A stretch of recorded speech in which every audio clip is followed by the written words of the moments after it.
Kelompok kriminal bersenjata atau KKB kembali eksekusi warga di Yahukimo, Papua. Peristiwa penembakan terhadap salah satu warga di Yahukimo ini terjadi pada hari Jumat, 2 Mei 2025 sekitar jam 8 waktu setempat. Adapun pihak KKB yang mengaku sebagai Tentara Pembebasan Nasional Papua Barat atau TPNPB mengeksekusi warga di perumahan sosial Jalan Lokpon kilometer 4, Kabupaten Yahukimo. Penembakan salah seorang warga diakui oleh TPNPB dan mengungkapkan bahwa mereka bertanggung jawab atas penyerangan itu. Dalam rilis yang disebarnya, TPNPB menyampaikan bahwa penembakan dilakukan oleh Batalion Sisibia dan pasukan TPNPB Kodam 16 Yahukimo. Menurut mereka, korban penembakan merupakan agen intelijen yang dikirim untuk memata-matai mereka. Dalam postingan lainnya mengungkapkan bahwa korban hanyalah masyarakat sipil yang bekerja sebagai pengantar air galon. TPNPB menyampaikan bahwa pihaknya akan menyerang warga luar yang masuk ke wilayah Yahukimo, baik pekerja maupun penambang emas.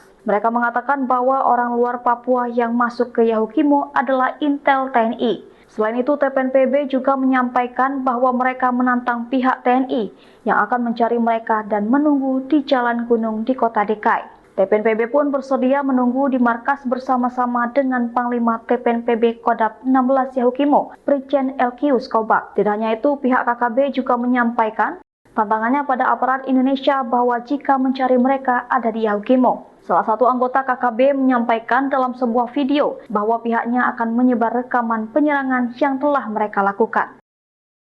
Download Tribun X sekarang, menghadirkan lokal menjadi Indonesia.